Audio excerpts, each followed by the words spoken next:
Pitch Perfect 2 is directed by Elizabeth Banks and stars Anna Kendrick and the rest of the original cast of the first film, along with newcomer Hailee Steinfeld, and once again is a story of the Barden Bellas and their a cappella group trying to win some sort of competition, but it's really about their friendship and how they bond. And you might think, Chris, is this really the movie that you should be talking about? Like, do you really want to see this movie? Well, let's talk about that. The first film actually did surprise me. I thought it was okay. And that's saying something, because walking into it, I was like, oh my god, why am I here? This is gonna be horrible. Oh, it's actually not that bad. It's okay, alright.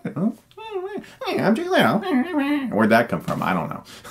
So that's just one of the reasons I went to this movie, because the first one did surprise me, and it surprised a lot of people. I also like the cast. Anna Kendrick is very talented, and I was curious to see how Elizabeth Banks directed a film, because up until now, all she's really done is direct a segment of movie 43.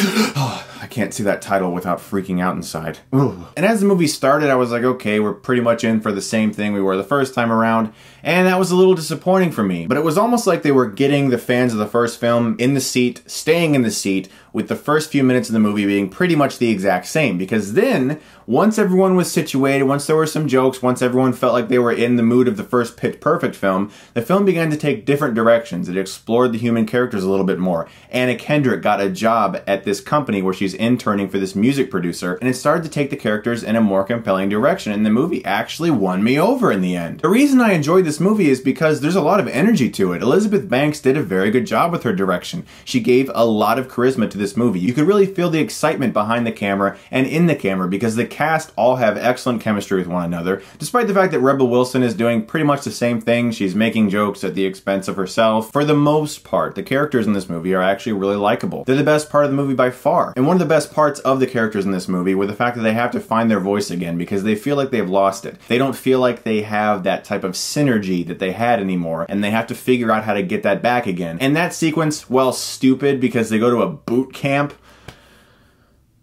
Why did they go to a boot camp to learn how to be better singers?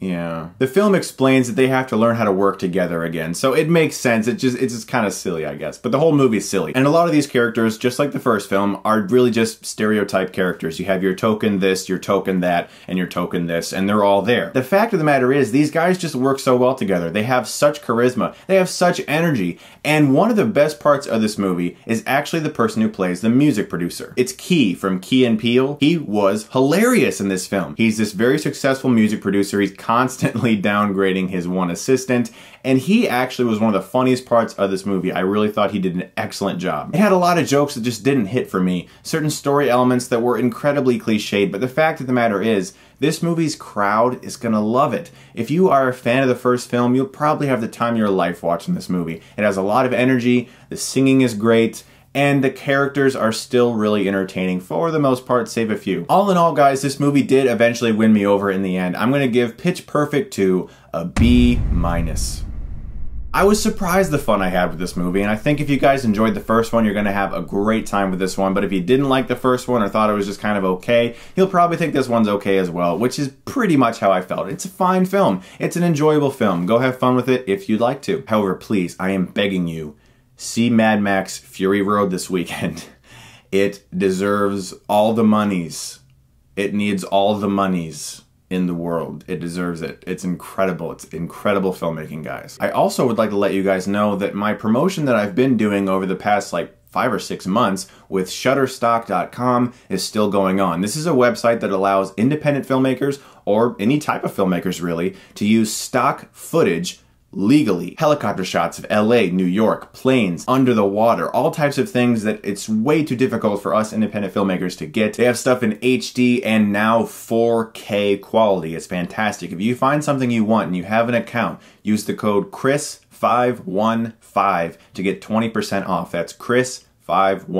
That's my gift to you guys. If you're independent filmmakers, take advantage of that, because it is definitely a great tool for you. Guys, thank you so much as always for watching. I appreciate it as always. And also, if you shared my Mad Max review on Reddit, that did not go unnoticed. Thank you so much for doing that. That was really cool of you guys. I really appreciate that. As always, if you like this, you can click right here and get Stuckmanized.